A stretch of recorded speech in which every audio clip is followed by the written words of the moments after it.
Bueno, pues vamos a seguir hablando del ciclo de multiplicación de polio y pues lo primero es ver su estructura. Este virus es súper sencillo, es un virus que solamente tiene una cápside icosaédrica. Esta cápside icosaédrica está formada por 4 proteínas. Una de ellas es BP1, otra BP2 y BP3. Y pueden ver que en el interior de la cápside encontramos a BP4. Si nosotros vemos la cápside, esta es como la cápside cortada, ¿no? Como cuando una fruta así la cortamos a la mitad, que podemos ver su interior.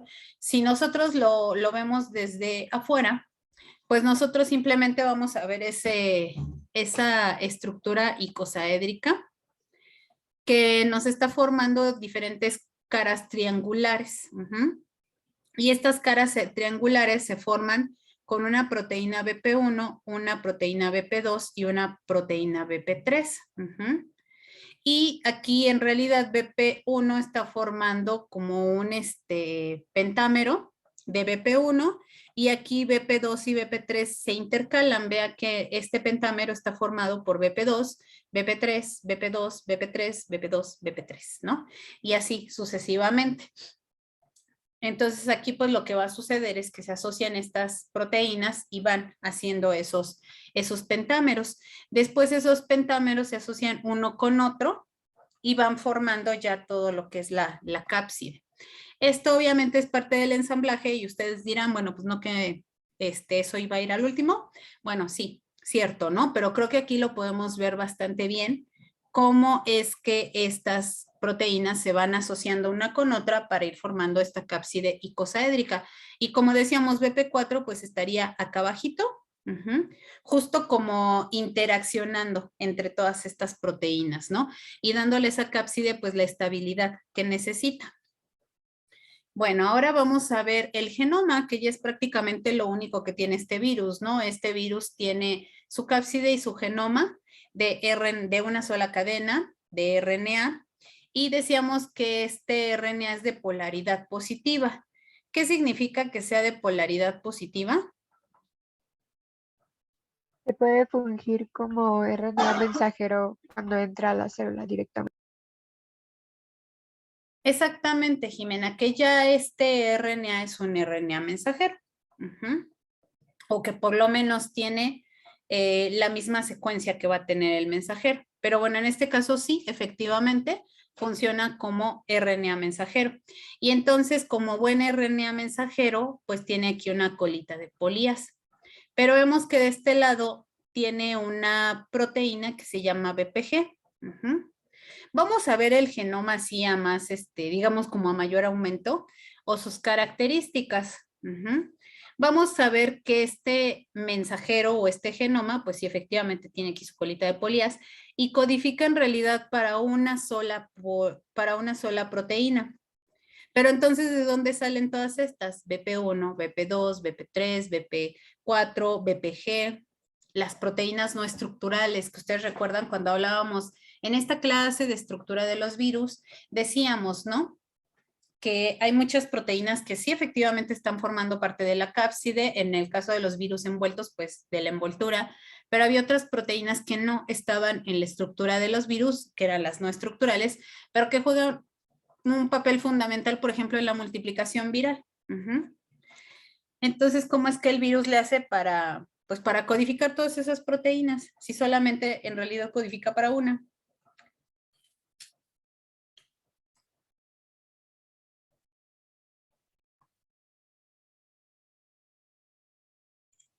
Rompiéndolas de diferentes formas. Exactamente. Esta proteinota grandota, si ustedes se fijan, acá está el mensajero. Y aquí esta flechita nos indica traducción y se nos está produciendo una poliproteína. Esta poliproteína se va a cortar en diferentes proteínas. Por ejemplo, aquí se cortó primero en 3, en 1-ABCD, 2-ABC, 3-ABCD. Y después 1-ABCD se corta en 1-ABC y 1D. 1-ABC se corta en BP0, en 1C, y BP0 después se corta en 1A y 1B. Que en realidad, pues 1A es BP4, 1B es BP2, uno C es BP3 y uno D es BP1. Ahora, 2ABC se corta en 2A y se corta en 2BC. 2BC se corta a su vez en 2B y 2C. Estas no son proteínas estructurales, o sea, son proteínas no estructurales. Después viene 3ABC que se corta en 3AB y 3CD, pero también se puede cortar. O sea, esto es principalmente, ¿no? Pero también se puede cortar de una forma diferente, en 3A, luego en 3BC, luego 3BCD, se corta en 3BC, 3D, y 3BC se corta en 3B y 3C. Parece un poquito como trabalenguas, ¿no? Pero bueno, es para que vean ustedes cómo a partir de esta proteína, pues se van a sintetizar o se van a producir varias. En realidad solamente se procesa esta proteína, se procesa proteolíticamente para formar todas las proteínas que el virus necesita. ¿Y quién hará ese procesamiento? ¿Quién creen ustedes que haga ese procesamiento? BPG. BPG. ¿Alguien tiene la misma idea? ¿Puede ser ese parte que se marca ahí como autocatalítico? Bueno, acá más bien estos triangulitos es donde se corta, pero fíjense que en realidad es 2C. Esta proteína, toda esta, déjenme aquí lo pongo, la vamos a rayar. Toda esta proteína 2C,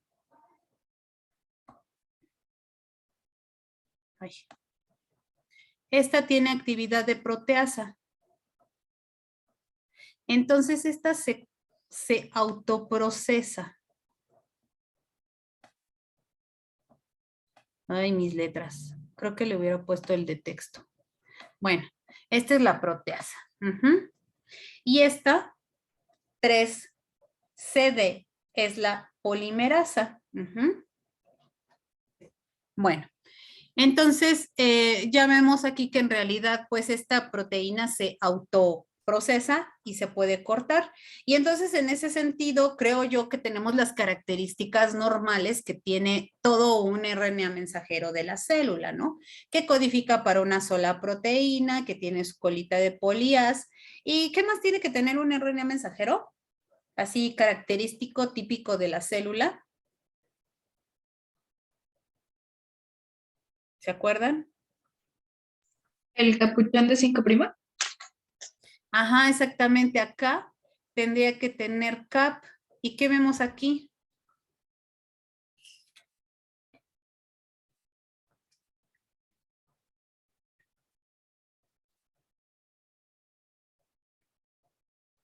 ¿Qué ven ustedes?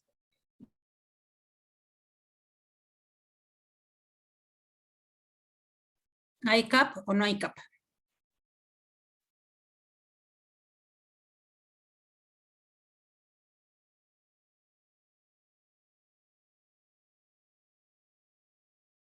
No tiene cap.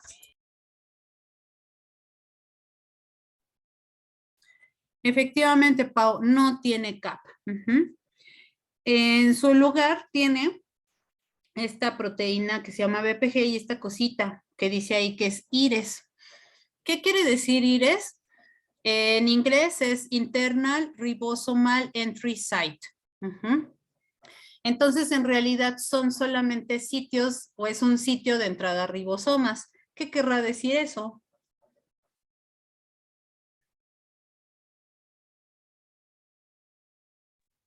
Pues por donde se empieza a traducir cuando entra el ribosoma.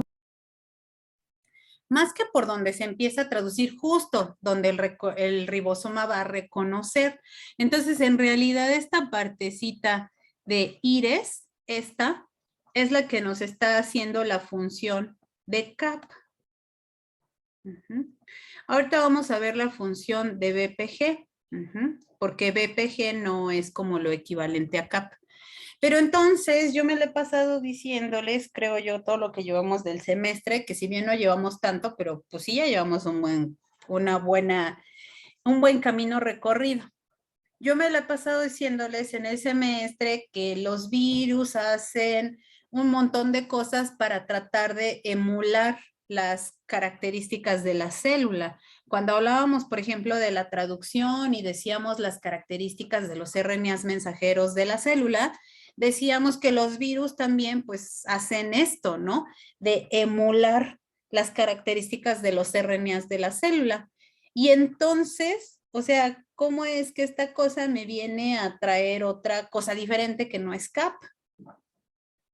Pues bueno, resulta que justamente cuando se empezó a estudiar estos virus de esta familia que tienen IRES, se encontró que esta cuestión de estas secuencias bastante características no son exclusivas de los virus, sino que realmente algunos mensajeros celulares no tienen CAP y tienen estas secuencias, que tienen IRES o que pueden tener ambas cosas, ¿no?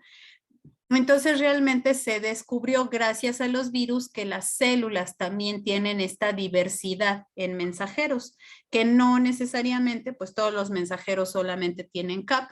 Y en realidad creo yo que no nos sorprende tanto, porque si nosotros recordamos la cuestión esta de la traducción, pues ustedes recordarán, ¿no? Que hay un montón de factores de traducción que se van a unir a los mensajeros y que van a acoplar a esta subunidad de abajo con el mensajero para que ahora sí empiece la traducción. Entonces, realmente el hecho de que haya secuencias de entrada a ribosomas, pues no debería de ser una sorpresa, ¿no? Tal vez en todo caso lo que sí sea sorpresivo es que, pues bueno, justo esta cosa no tiene CAP, pero bueno, tiene estas secuencias que también aparecen en una buena cantidad de mensajeros pues celulares, ¿no? Entonces, bueno, hasta acá vamos bien. Profesora, una duda. Sí, claro. No entendí bien cómo a partir de la poliproteína, quién va a romper como esos segmentos para producir las demás proteínas. Cuando esta proteína se va sintetizando y se llega a esta parte de proteasa, que es la 2C, esta misma proteasa ya es funcional y entonces empieza a cortar, autocortar a la proteína. O sea, una vez que ya se sintetiza, esta empieza a clavarse aquí y corta, a clavarse aquí donde está ese otro triangulito y corta y así. Pero bueno, ya dijimos que en realidad los cortes no son como aleatorios, sino que generalmente esta poliproteína grandota la corta en tres, ¿no?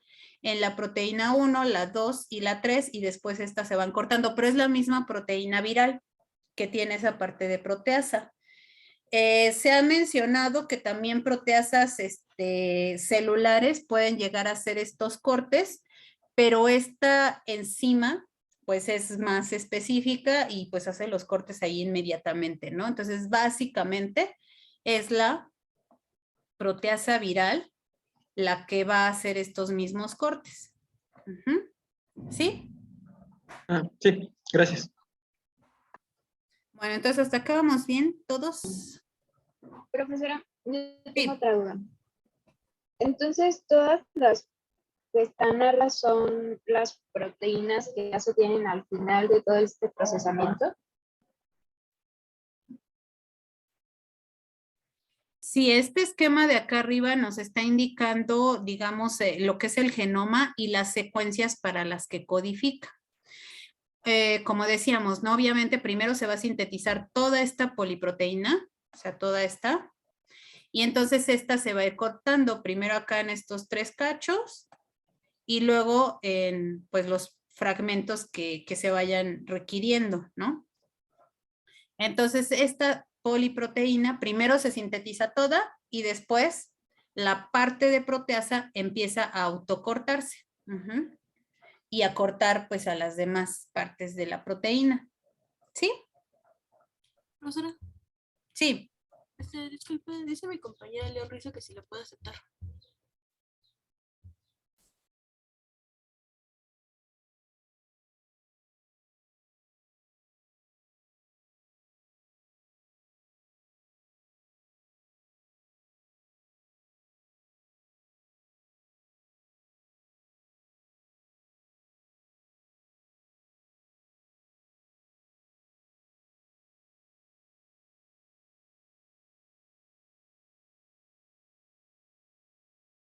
Profesora, está Tiene el muteada. micrófono apagado.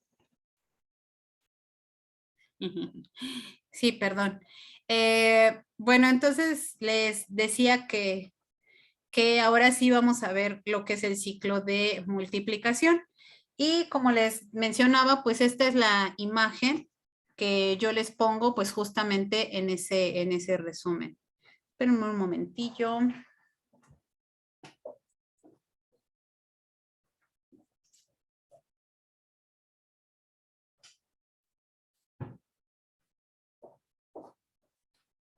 Ya estoy. Bueno, entonces, pues esta imagen nos resume, ¿no? Todos los pasos que ocurren en el ciclo de multiplicación. Y como les decía, el ciclo de multiplicación no es lo mismo que el ciclo de vida. El ciclo de vida es cuando nosotros decimos, pues, un virus infecta a tal especie, de tal especie puede pasar a tal especie, y eso es el ciclo de vida. Pero el ciclo de multiplicación es en una célula, independientemente de qué especie sea, o de qué tipo de tejido, qué tipo de célula. Bueno, en una célula, cómo se lleva a cabo todo este ciclo de multiplicación. El virus polio infecta a células principalmente del intestino delgado, a los enterocitos. Entonces, pues esta sería, digamos, un esquema de esas células, ¿no? Y entonces, pues lo primero que va a hacer el virus, pues es unirse aquí a su receptor celular. Entonces tiene aquí su proteína BP1, que eran estas azulitas, ¿se acuerdan? Y BP1 es la proteína que va a reconocer al receptor. Aquí lo que puede suceder es que esta interacción de la proteína viral con el receptor celular va a inducir la formación de un endosoma. ¿Ya vieron? Y entonces una vez que ya este virus está dentro del endosoma, la cápside se abre de una cierta localización, de un cierto vértice, y entonces por ahí esa proteína va a ser algo muy parecido a lo que hacían las proteínas de fusión, que estaban así como guardaditas, sacan un péptido. Ajá. De hecho, la proteína que saca ese péptido es BP4, que era la que estaba adentro, ¿se acuerdan? Entonces, estas proteínas al interaccionar también aquí con el receptor y dentro del endosoma van a cambiar de conformación para que ahora BP4 pueda salir y pueda hacer un porito aquí.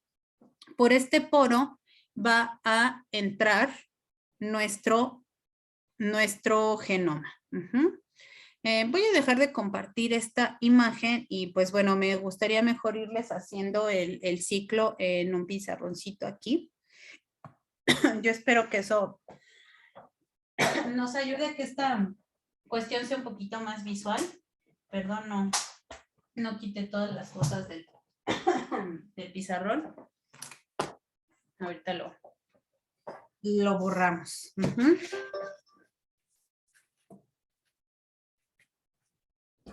Bueno. Entonces vamos a quitar todo esto para que sea más fácil. Entonces, bueno, vamos a simular que nuestra célula, pues es justamente esta parte blanca del pizarrón, ¿no? Que tengo aquí. Pero bueno, pues de cualquier forma la vamos a dibujar para que quede un poquito más claro.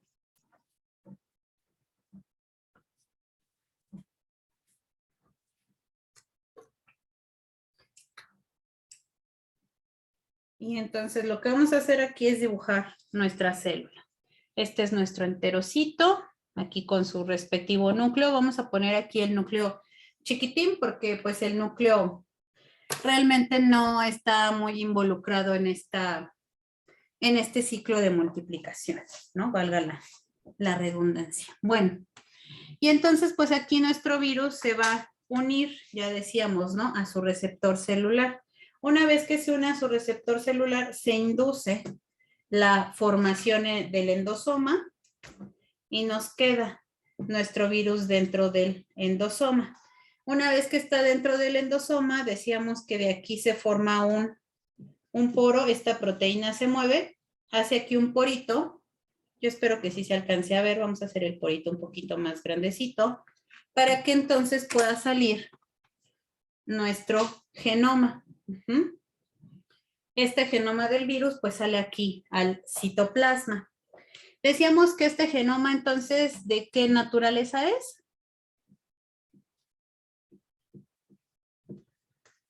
RNA de cadena sencilla positivo. Exactamente. RNA de una sola cadena de polaridad positiva. Entonces aquí tenemos nuestro RNA de una sola cadena de polaridad positiva. ¿Qué le puede pasar a un RNA de una sola cadena de polaridad positiva? Que de hecho es un RNA mensajero listo. ¿Qué es lo que puede suceder con un RNA mensajero en la célula? Que se traduzca. Exactamente. Entonces aquí lo primero que va a suceder con este RNA es que decíamos, ¿no? Si tiene este IRES, estos sitios internos de reconocimiento, que los vamos a poner aquí como en grande. Este sería como la, ¿cómo decir? Un agrandamiento de esta parte, ¿no? De esta parte inicial. Vamos a ver que estos IRES pues son una serie de estructuras que se van a formar en el RNA, que son pues básicamente tallos y burbujas, y eso es justamente lo que van a reconocer pues diversos factores de traducción. Para que recuerden, primero se una esta parte, la 40S, sí, ¿verdad? 40S. Y después pues llega la otra parte y empieza la traducción. Entonces aquí lo primero que va a ocurrir es la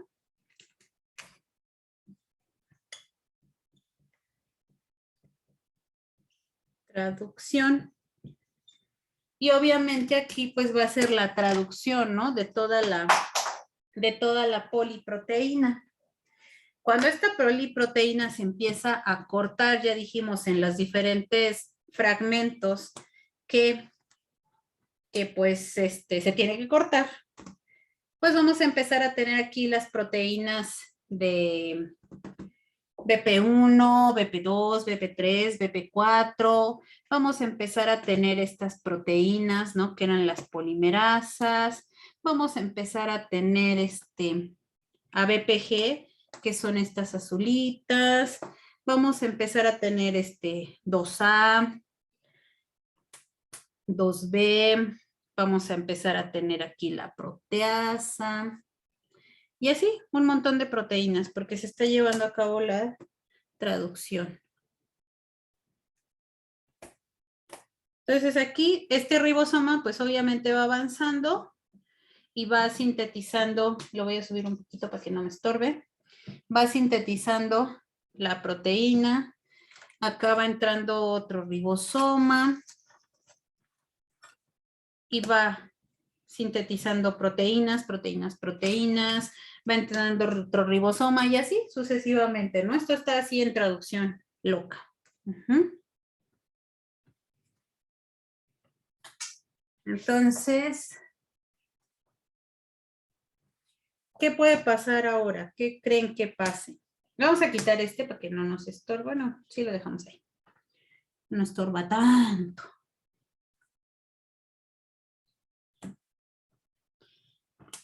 Soy aquí el ribosoma y estoy traduciendo un montón de proteínas porque además, pues sí, ya se reconocieron esas estructuras CIRES y pues no pasa nada, ¿no? Yo aquí sigo traduciendo proteínas.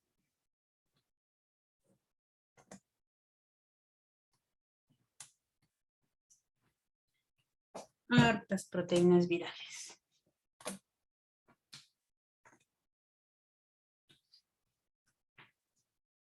¿Qué creen que pueda suceder aquí? ¿Se puede formar Que se van. Ay, ¿cómo era? Ajá, ¿El que se van a pentámero? formar, ¿qué? ¿El Las pentámero? estructuras. Ajá, exactamente, se van a formar los pentámonos, se van a empezar a ensamblar. De hecho, pues sí, si aquí tenemos ya una acumulación de proteínas, pues obviamente aquí las proteínas se pueden ir ensamblando efectivamente. Y luego, acá vamos a ensamblar otra. cápside por acá. Y luego, ¿qué va a pasar? ¿Qué puede pasar?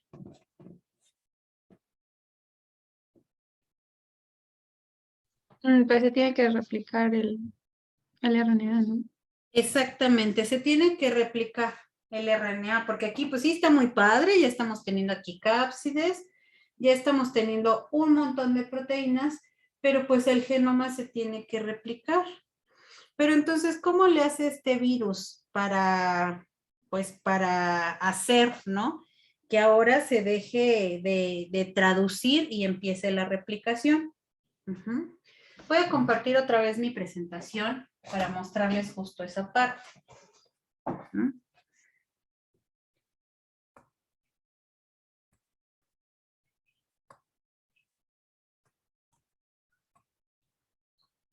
Bueno, antes de pasar a eso, les quiero mostrar esto, ¿no?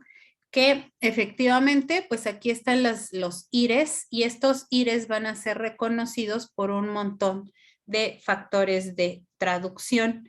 Y esto es lo que va a hacer que ahora venga aquí la parte inicial del ribosoma, ¿ya la vieron? Se una a todos estos factores de transcripción y empiece la traducción. Y entonces eso va a estar pasando continuamente.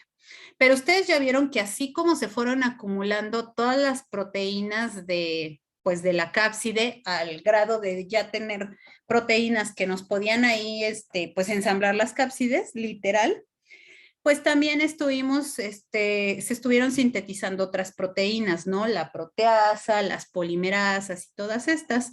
Entonces, cuando nosotros tenemos ya una gran cantidad de polimerasas, puede ocurrir lo siguiente. Si nosotros nos fijamos, pues estos IRES, como yo les decía, pues tienen un montón de estructuras. Una estructura que es muy importante es esta estructura inicial que se llama cloverleaf, que más bien es como una especie de, ¿cómo se llaman estos? Trébol. Por eso se llama así cloverleaf, ¿no? Por su forma que tiene como de trébol. Y que bueno, aquí no lo pintan también de esta manera como simplificada. Entonces, esta estructura de cloverleaf, pues es muy importante, pues para la traducción y para que ahí empiece a estar reconociéndose, pues todo esto.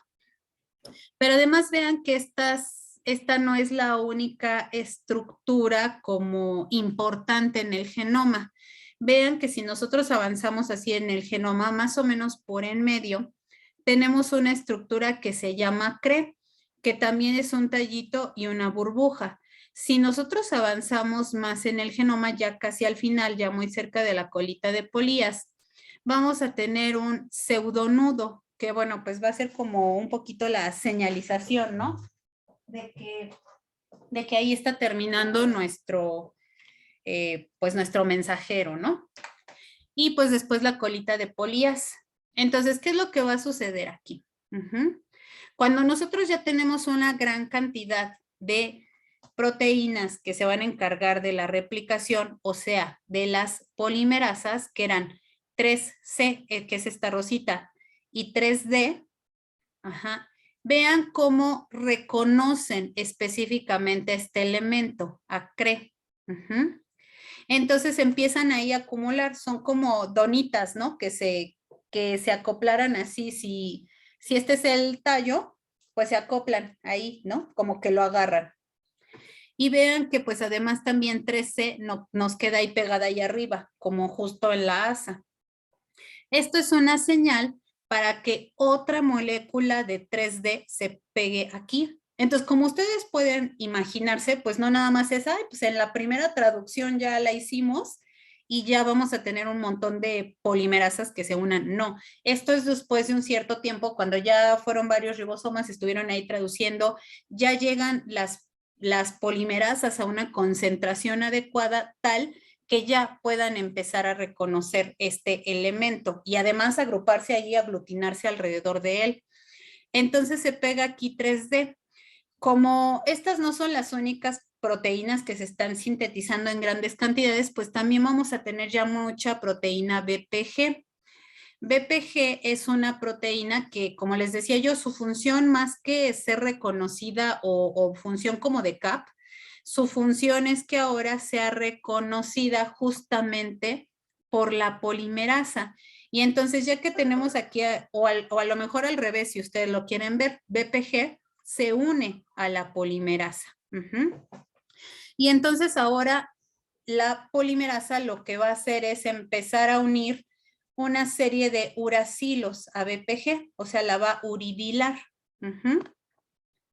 Entonces, en realidad, si ustedes se fijan, BPG no tiene la función de CAP, sino que tiene la función como de primer. ¿Sí estamos de acuerdo? Porque justo es en esta proteína, perdón, es en esta proteína donde se van a empezar a pegar un montón de uracilos. Si aquí tengo como una especie de colita de uracilos, ¿con qué creen que esa colita de uracilos se pueda asociar?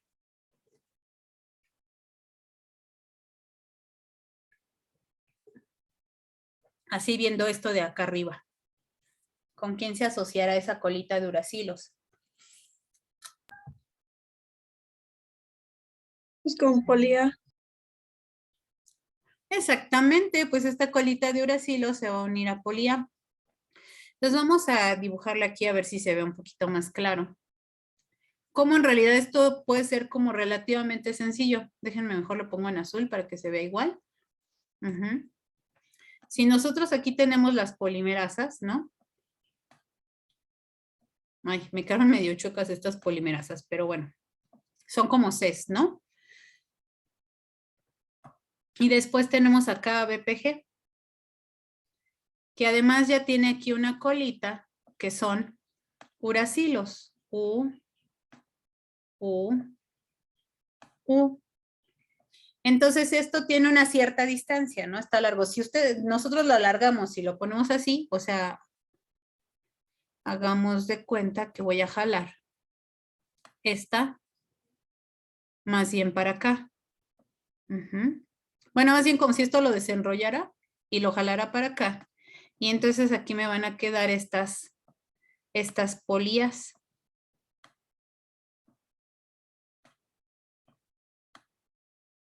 Pues obviamente ya me quedó ahí muy amontonado, pero bueno, yo espero que sí se alcance a ver lo que les quiero mostrar. Que pues obviamente esto ya está asociado, ¿no? Y aquí pues están de acuerdo que tenemos un extremo 5'. Como aquí se unieron varios uracilos, acá tengo un extremo H.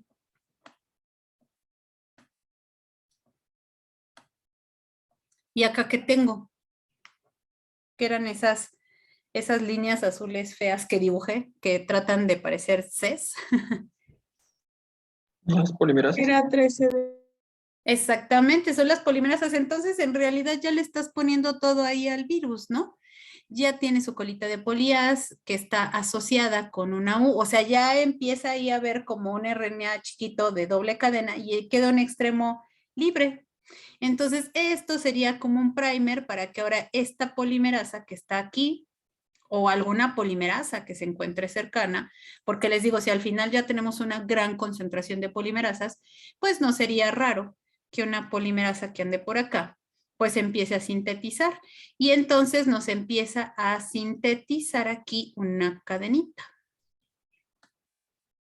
Aquí se va.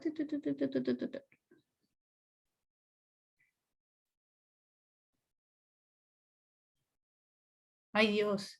¿Esa cadena cuál es? Me refiero a que... Ajá. ¿La de sentido negativo? Exactamente. Esta es la complementaria, la cadena negativa. Entonces, esta es la que va de 3 a 5 y es una complementaria a todo el genoma. ¿Para qué me va a servir esa cadena complementaria a todo el genoma? Para sintetizar más RNA de polaridad positiva. Exactamente, me va a servir para sintetizar más RNAs de polaridad positiva. Entonces vamos a regresarnos acá al pizarrón. A ver, espero que no los haga yo bolas con esto de les dejo de compartir, los paso al pizarrón. Espero que, pues la idea es que como que sea más dinámico y nos mantengamos despiertos. Y pues bueno, la idea obviamente que se entienda, ¿verdad? Si no, qué chiste. Entonces decíamos que vienen aquí las polimerasas. Bueno, obviamente esto no es así lineal, ya quedamos que esto como que se enrolla sobre sí mismo acá donde está CRE. Pero bueno, para obviamente simplificar esta parte en el pizarrón, pues bueno, acá empieza la polimerasa. Acuérdense que acá está el extremo 3', que son las colitas de polía. Acá teníamos los uracilos. Y entonces empezamos a sintetizar la cadena complementaria. Y ahora sí, ya que tenemos la complementaria, a esta también se le puede pegar BPG. Y ya dijimos que BPG es reconocida, ¿no? Por las polimerasas. Y entonces, ¿ahora qué puede suceder? Que se sintetiza la cadena de sentido positivo. Que se sintetice a partir de aquí la cadena de sentido positivo. Y entonces, pues en realidad se van a estar aquí sintetizando un montón de cadenas de sentido positivo. Y entonces ya resolvimos el problema que teníamos aquí, ¿no? Que ya teníamos cápsides. Ay, creo que están viendo más mi panza que el pizarrón. Teníamos más cápsides, pero que estaban vacías. Entonces ahora sí ya podemos tener los genomas para meter en las cápsides. Y entonces ahora sí, ya que se están sintetizando los genomas, se pueden seguir ensamblando las cápsides y se pueden meter los genomas dentro de la cápside. ¿Hasta aquí vamos bien? Sí. ¿Sí? Sí, todo. Sí. Bueno, ahora me gustaría, bueno, mejor no quito el pizarrón porque me gustaría que tratáramos de localizar un problema grave que podría tener este virus. Si fuera así todo, ya nada más, bueno, ya sinteticé las cadenas positivas y las empiezo a encapsidar. A ver si por ahí ven algunos problemitas que podría tener esto, así tan simple. ¿Cómo ver que se metan solo las que son polaridad positiva y no las negativas? Ese es un problema interesante. ¿Cómo vamos a hacer que solamente se metan las cadenas positivas y no las negativas? Ese puede ser un problema. Ahorita vamos a ver si queda resuelto. ¿Qué otro problema ven? No sé, ya bajé estas, como para que a ver si se ve el problema así enorme que podría estar teniendo este virus. Me imagino que como el material, bueno, interacciona aleatoriamente, puede que se queden algunas vacías, algunas cápsidas. Puede que se queden algunas cápsidas vacías, eso es cierto, pero en realidad ese no sería un problema grave, porque esas cápsidas vacías, pues bueno, solo no van a ser funcionales. Pero si estamos produciendo aquí miles de virus, pues alguna que otra que se quede vacía no sería tan dramático. Pero sí, efectivamente es un problema que obviamente los virus van a tratar de compensar, porque si bien no es dramático, si bien que esta cápside se quede sin funcionar, pues no sería una cosa grave, porque pues no va a producir descendencia ni mucho menos, pero pues es un gasto de recursos, ¿no? Producir aquí tanta proteína. Otra cosa que no les he dicho es que, por ejemplo, casi todas estas cápsides icosaédricas se forman por ejemplo, 60 capsómeros. Entonces eso quiere decir que estás sintetizando 60 copias de cada proteína. O sea, es un montón de proteínas como para que las desperdicies ahí, ¿no? O sea, sí, es cierto, no podría ser un problema grave, pero pues tampoco es una cosa, ay, pues, olvídalo, ¿no? ¿Qué otro problema ven como por acá arribita?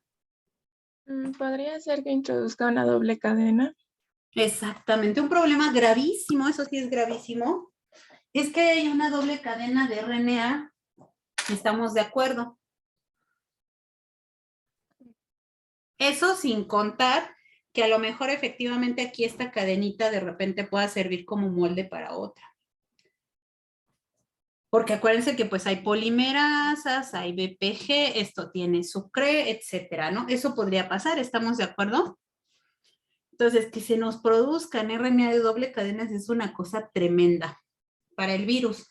¿Por qué? Porque acuérdense que RNAs de doble cadena van a ser reconocidos por los TLRs y esos encienden una alarma, les digo así como la alerta sísmica, encienden una alarma de, hey, estoy infectada, estoy infectada. Eso hace que la misma célula encienda mecanismos para irse a apoptosis, hace que la célula encienda interferón, eso hace que la célula les avise a las vecinas, eso hace que la célula esté aquí, pues siendo susceptible a ser atacada por células natural killer, linfocitos, un montón de cosas, ¿no? Entonces, eso sí sería grave porque esta célula, si apenas está aquí formando cápsides, está sintetizando genomas y viene una natural killer y te la mata, pues ahora sí que desperdicias todo esto que ya hizo el virus, ¿no? Entonces, ¿cómo se resuelve ese problema tremendo? Porque ese sí es un problemón. Ahorita vamos a ver lo del ensamblaje y las cápsides vacías y cómo es que no se van a meter cadenas negativas, ¿no? Espero que todo eso se resuelva con este punto. Entonces, bueno, algo que no vimos y decíamos que hay algunas proteínas del virus que se van a producir, o sea, no solamente la proteasa, no solamente las de la cápside, también hay otras proteínas, por ejemplo, aquí P2 o la parte 2 de la proteína se va a cortar en 2A y en 2B. Específicamente 2B es una proteína que viene aquí y se asocia en las membranas, por ejemplo, del retículo endoplásmico. ¿Y qué es lo que va a hacer cuando se asocia a las membranas del retículo endoplásmico?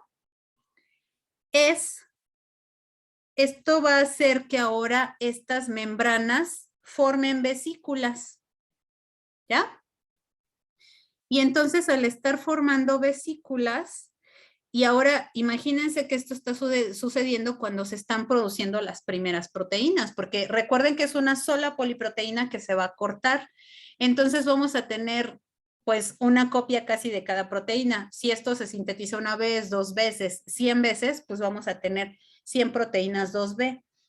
Aunque aquí el esquema nos muestra como que todo esto se va así hasta arriba y regresa, o sea, eso en realidad está ocurriendo en una parte pequeñita de la célula, ¿sí estamos de acuerdo? O sea, esto sería más bien, esto que nos están poniendo aquí sería como verlo en grande de lo que está sucediendo acá abajo. Porque en realidad aquí está el genoma, ¿ya se fijaron? Aquí está el genoma que entró. Y aquí se están produciendo todas las proteínas. Entonces, justo acá donde está el genoma, se están produciendo las proteínas, se empiezan a formar esas vesículas, incluso antes de que se replique el genoma.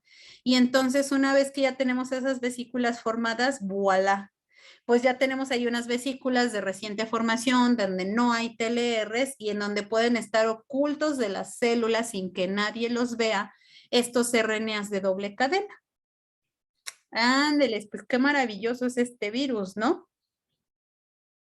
Además, para reforzar esta acción benéfica de lo que nos podrían hacer las vesículas, se forma otra proteína, que es la 2A, que también es parte de esta proteína 2 que se cortó. Y entonces esta 2A, además, lo que hace es, vamos a verlo aquí, porque creo que aquí se ve más claro. Esta 2A, ¿dónde está? Acá está. 2A lo que hace es venir aquí a cortar a este factor de transcripción, el IF4G. IF4G reconoce a mensajeros que tiene CAP. ¿Eso qué ventaja le dará al virus? Para empezar, sus mensajeros no tienen CAP. Y entonces si vas a estar cortando ese factor de transcripción que se une preferentemente a CAP, ¿qué estás haciendo? Que se enfoque únicamente a la producción de su RNA viral. más que se enfoque a su producción de RNA viral, que los RNAs virales que haya sean traducidos. ¿Por qué? Porque los de la célula que tienen CAP le vamos a cortar este factor de transcripción. Ya no van a ser reconocidos y por lo tanto no se van a traducir. Entonces, más que producir muchos mensajeros, pues estás eliminando a los mensajeros de la célula. Otra cosa que también hace, no 2A, sino la proteína 3C, que es el factor también de la polimerasa, pero bueno, esta también es capaz de unirse a PA-BP, que es una proteína de unión a colitas de polía, pero que además se une justo a este factor de CAP, o sea, como que va a atacar justo a los mensajeros de CAP. Ah, qué listo, mira, yo no me pongo CAP, me pongo una región que sí reconoce la célula, porque la célula también sabe trabajar con eso, y lo que hago es ahora eliminar a todos los mensajeros que no tengan CAP. Digo que tengan CAP, que no son los míos, por supuesto, ¿no? Y entonces cortan esta proteína de unión y entonces pues esto se desensambla. O sea, por si fuera poco, por si no fuera suficiente quitarle aquí este factor de transcripción que reconoce a CAP, pues además le estoy cortando esta proteína que une a las colitas de polías justo con este factor.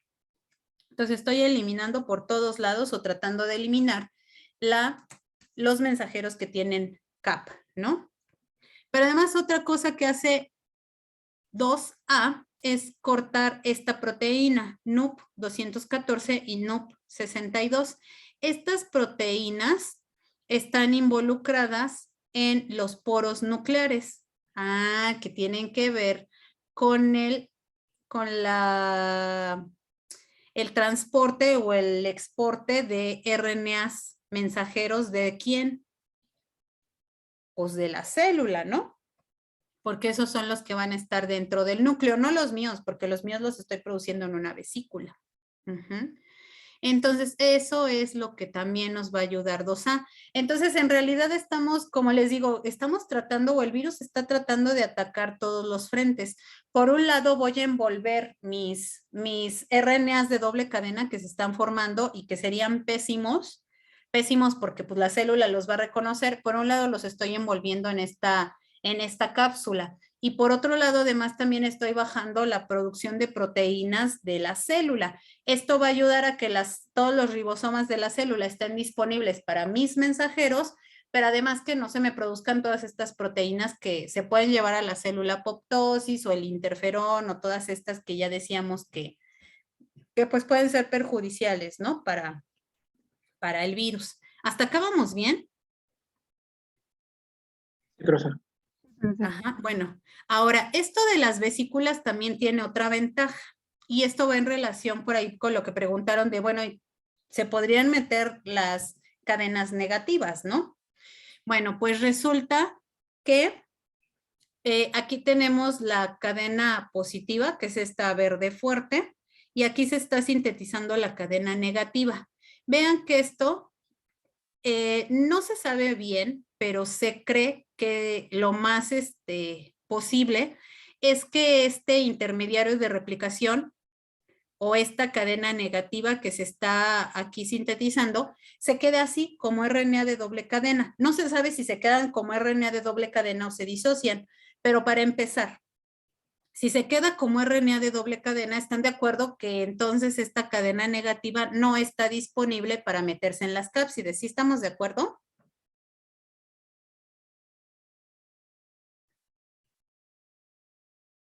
¿Sí? Porque Sí. pues está aquí en la doble cadena. Y entonces a partir de esta doble cadena se considera que ya nada más esa cadena se abre, que es en realidad algo que sucede en el DNA, no sería en realidad algo sorpresivo, ¿no? Porque se acuerdan que en la traducción del DNA también está el DNA de doble cadena, solamente se abre y la RNA polimerasa va desplazando la cadena para solamente tomar la negativa como molde y estar sintetizando los RNAs mensajeros, ¿no? Entonces es muy posible que aunque esta es una RNA polimerasa de RNA, pues siga más o menos el mismo principio. Y entonces ahora entra y solamente empieza a sintetizar pues cadenas negativas tomando como molde la cadena, cadenas positivas tomando como molde la cadena negativa. Y entonces esas cadenas positivas van a salir de la vesícula y entonces ya nada más vamos a tener fuera de la vesícula RNAs de polaridad positiva, que son los genomas. Y entonces ya sí tenemos también resuelto ese problema de que pues no se me vayan a ir cadenas negativas. Otra cosa que no hemos comentado, o tal vez lo comentamos la clase pasada, pero creo que tal vez muy así rapidísimo, fue que además para que los genomas se encapsiden dentro de la cápside, valga la redundancia, pues tienen que tener secuencias específicas. O sea, no nada más es que la cápside vaya a meter cualquier RNA, sino que va a seleccionar ciertas secuencias o las proteínas van a tener la capacidad de reconocer a ciertas secuencias. De nuevo, esta no tendría por qué ser una cosa extraña. Si ustedes recuerdan, por ejemplo, los factores de transcripción hacen lo mismo. Los factores de transcripción reconocen secuencias específicas de RNA o de DNA, de DNA. Los factores de traducción reconocen secuencias específicas de RNA, ¿no? La proteína P53, todos estos. Entonces, sí hay manera de que las proteínas reconozcan secuencias específicas de RNAs o de DNAs. ¿Por qué? Porque pues se unen específicamente a ellos. Entonces, esa sería otra forma de evitar que nosotros tengamos cadenas negativas, porque aunque de aquí pudiera salir una negativa que se disociaran y saliera, pues esa cadena negativa no va a tener la secuencia que reconocen estas proteínas, sino que va a tener la complementaria A, ¿no? Entonces, en ese sentido, pues realmente no la podría reconocer. ¿Sí? ¿Hasta acá vamos bien? Sí. Uh-huh. Sí, profesor. Entonces, pues realmente de esta manera también vamos a resolver ese problema, ¿no? Entonces, bueno, creo que ya. Vamos a regresarnos aquí al esquema. Perdón que creo que los mareo, ¿no? A lo mejor con tanta pasadera de diapositivas voy a tratar de estas que me regreso en lugar de regresarme a ponerlas repetidas, ¿no?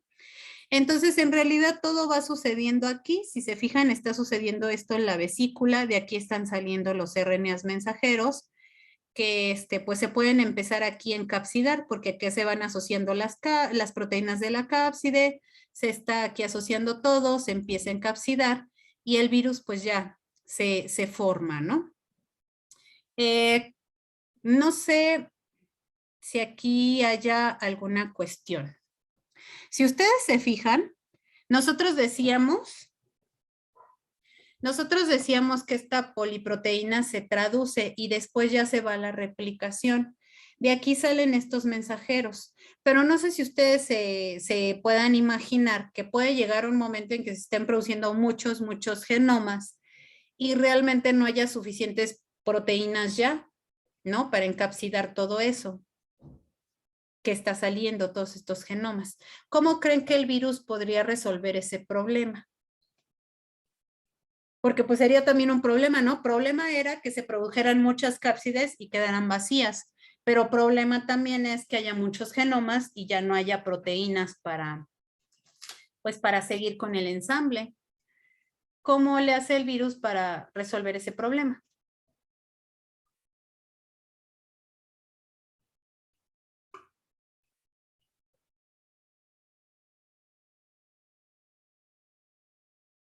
¿Cómo creen? O cómo a lo mejor lo alcanzan a ver ahí en el esquema.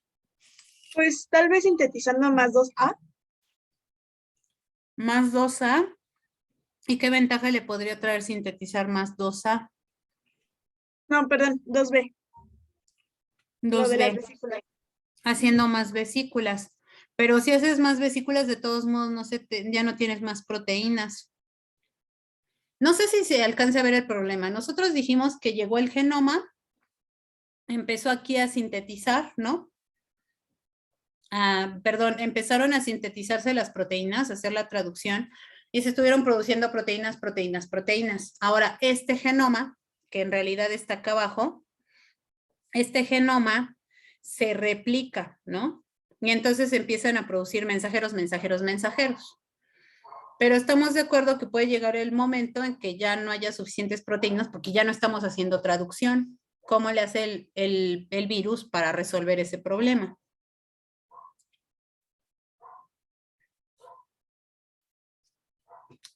Algo así como darle chance a la célula de que empiece a producir de nuevo proteínas y otra vez ya no dejarla.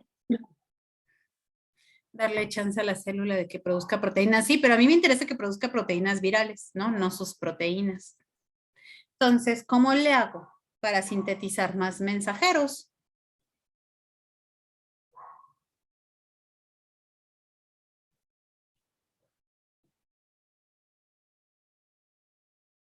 Aquí, recuerden que había un mensajero. Un mensajero que empezó a traducirse, se empezaron a producir proteínas y una vez que este mensajero ahora se queda como doble cadena, se produce la negativa y se producen más genomas, pues ya se quedó aquí. Entonces, ¿se estarán sintetizando más proteínas del virus? Sí, Sí. no, ¿por qué? Sí, ¿por qué? Bueno, ahí en esa parte donde dice transcripción, ahí hay una flecha donde sale un genoma y se va directamente al todo el demás proceso para transcripción y traducción. Exactamente, ¿no? Entonces, aquí no debemos de olvidar que estos genomas que son de RNA positivos, en realidad también son mensajeros. Entonces, en realidad no hay problema. ¿Por qué? Porque a la vez que yo aquí estoy replicando el genoma, pues el genoma es mensajero. Si estos mensajeros ya no están encontrando proteínas para que se encapsiden, lo que sí se van a encontrar pues son ribosomas y directamente se van a ir a la traducción. Seguramente esto tiene mucho que ver solamente así con las concentraciones, porque imagínense que este RNA está aquí saliendo, como se ve aquí, que realmente no está viendo cantidad suficiente de proteínas. Este RNA está saliendo y acá no hay ninguna cápside que lo encapside luego. Pues, ¿a dónde se va? Pues a traducción. Y se producen más proteínas y entonces ahora sí, ya que tengo muchas proteínas, los mensajeros que sigan saliendo, porque recuerden que aquí se sigue llevando a cabo la síntesis, ¿no? De más mensajeros.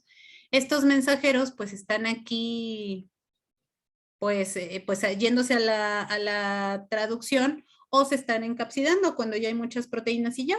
Entonces realmente no hay problema. Aquí estamos, en realidad, aunque yo, como yo les decía, ¿no? Cuando hablábamos en las clases pasadas, por un lado de la síntesis de mensajeros y por otro lado de la replicación del genoma. En realidad esto es simultáneo, ¿por qué? Porque pues el genoma es el mensajero. Y entonces aquí nada más va a depender de, bueno, si ya no hay proteínas, pues seguramente estos mensajeros no se van a encapsidar, se van a la traducción. Si hay muchas proteínas, pues simplemente se van encapsidando, se van acumulando los virus y llega el momento en que se rompen o pueden salir también estos virus por exocitosis. Entonces realmente no hay problema. Y entonces aquí podemos ver que aunque yo les decía, por ejemplo, cuando hablábamos de las etapas, ¿no? Yo les decía, pues va a ser la entrada, va a ser la producción de proteínas, la replicación del genoma, el ensamblado y la salida. Aquí vemos claramente que pues no necesariamente va a suceder así. O sea, si llega aquí este virus, entra, primero hay la traducción, después viene la replicación del genoma y de forma simultánea, pues obviamente estamos produciendo mensajeros. Entonces después viene una segunda ola de síntesis de proteínas, ¿no? ¿Por qué? Porque aquí se están produciendo más mensajeros. Incluso puede ser que esto ya sea un proceso simultáneo. Como se están produciendo más mensajeros, pues estos mensajeros también al haber más proteasas y más polimerasas, perdón, se unen otra vez a los CRE que tengan aquí y se van sintetizando más cadenas negativas y así sucesivamente. Como bien decía su compañera, no tenemos el problema en realidad de 2B porque se van a ir sintetizando, todas estas proteínas se van a ir sintetizando una. O sea, si tenemos más polimerasas, vamos a tener más 2B, vamos a tener más proteasa, o sea, vamos a tener más de toda porque todo esto se sintetiza como una sola proteína. Puede ser que a lo mejor sí los ribosomas, recuerden que además los ribosomas sí puede llegar a un momento en que a lo mejor se caigan, pero si ya tenemos más proteasa, pues lo único que va a pasar es que sí nos va a estar produciendo más de la cápside, pero no pasa nada. El chiste es que vamos a tener mucha 2B y al final esta célula va a tener un montón de vesículas en donde se están produciendo un montón de mensajeros, un montón de cadenas negativas, pero que quedan dentro de la vesícula y que pueden ser para la encapsidación o pueden ser para la traducción. ¿Sí? ¿Sí queda más claro? Entonces, en realidad, si se fijan, mi pregunta fue como un poco tricky, ¿no? No, porque en realidad no hay problema. Estos mensajeros, pues, o sirven como genomas si se encapsidan, o sirven como mensajeros si se encuentran un ribosoma. Y listo.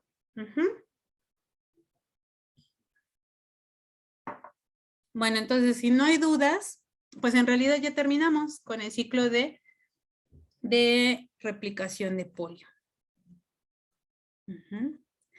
Nada más lo que me gustaría comentarles es lo siguiente.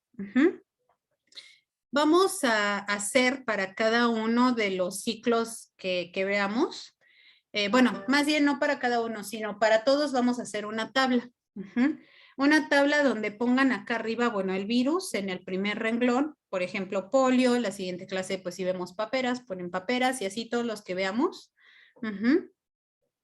Les van a poner acá los virus y bueno, en los siguientes renglones, pues obviamente las etapas del ciclo de multiplicación. La entrada, la síntesis de RNAs mensajeros, la replicación del genoma, el ensamblaje y la salida. Y pues obviamente vamos a ir llenando cada uno de esos datos para cada virus, ¿no? Aquí para polio, vamos a hacer un resumen del ciclo de multiplicación. La entrada es por endocitosis o inyección del genoma. Ese es como el virus entra. O sea, no importa o no, o sea, la idea aquí no es que describan todo el mecanismo así con todas las comas y puntos y todo, sino nada más algo muy breve que rápidamente ustedes vean, ¿cómo entra el virus? Pues por endocitosis, ¿no? Después, ¿cómo se lleva a cabo la transcripción? ¿Cómo se lleva a cabo la síntesis de los mensajeros en este virus?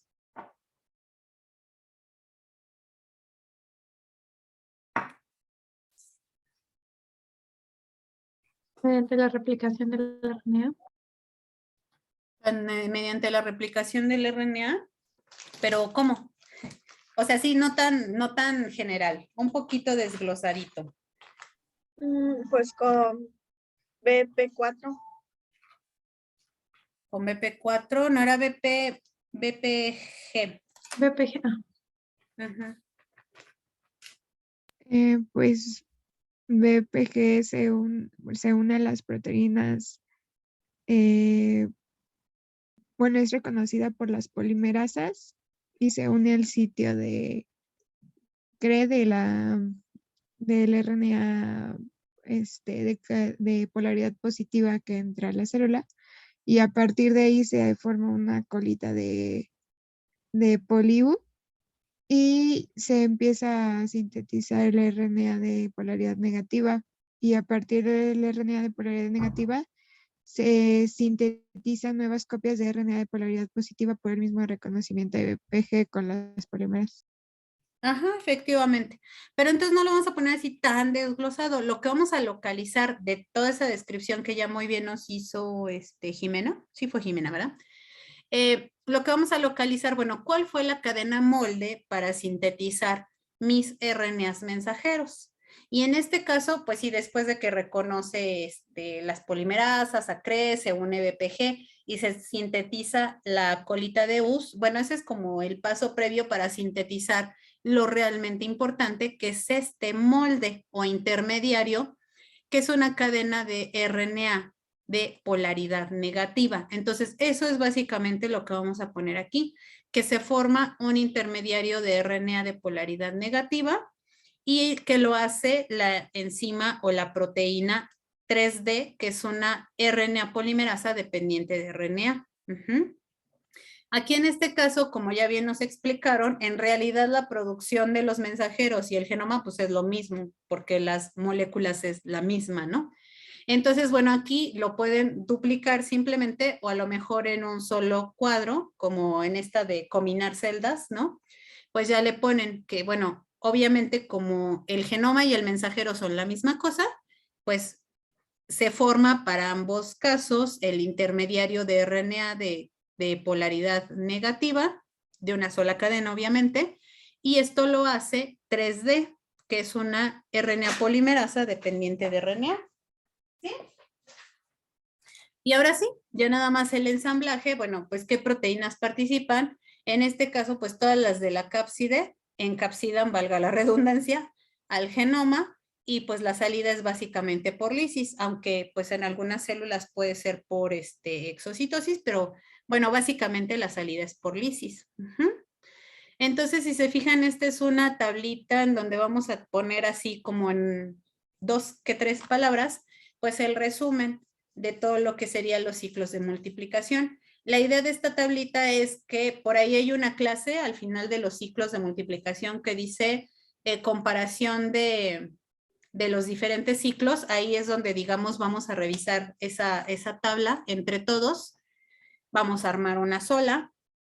Pero además no solamente nos va a servir para esta clase, la idea es que después cuando avancemos a la parte de patogénesis o así, pues entonces podamos decir, ah, pues mira, tenemos un virus que es de RNA de una sola cadena de polaridad positiva, pues más o menos estos son los pasos que tiene que llevar en su replicación y entonces podemos hacer con esta tablita, si ustedes la tienen por ahí, pues en algún archivo, dependiendo cómo organicen ustedes sus documentos en la computadora o si tienen un cuaderno para sus notas de virología, una carpeta, qué sé yo, pues en esa tablita rápidamente puedan ver, ah, pues claro, mira, sí sucede así o no, o ah, mira qué chistoso, ese no forma un intermediario, por decir algo, ¿no? Un molde de esta manera si no lo hace de esta otra. O, ah, mira aquí si los mensajeros son diferentes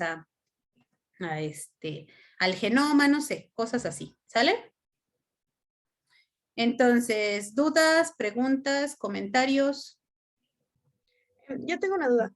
Ah, sí. Hay una, bueno, en la parte de 2A con la que, bueno, el que activa IF4G, eso era para que se tradujera, ¿no?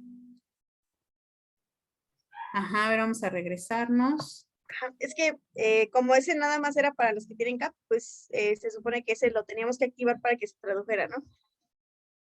Más bien aquí lo desactivamos, o sea, 2A lo corta para que pues ahora ya no haya factores de traducción que se unan específicamente a CAP. Oh, ok, entonces era al revés. Gracias. Ajá, es al revés, o sea, más bien, o sea, sí, EIF4G reconoce a CAP, ¿no? Y entonces, pues esto empieza a agrupar a otros factores de transcripción que van a hacer que ahora sí se una este ribosoma y empiece la traducción.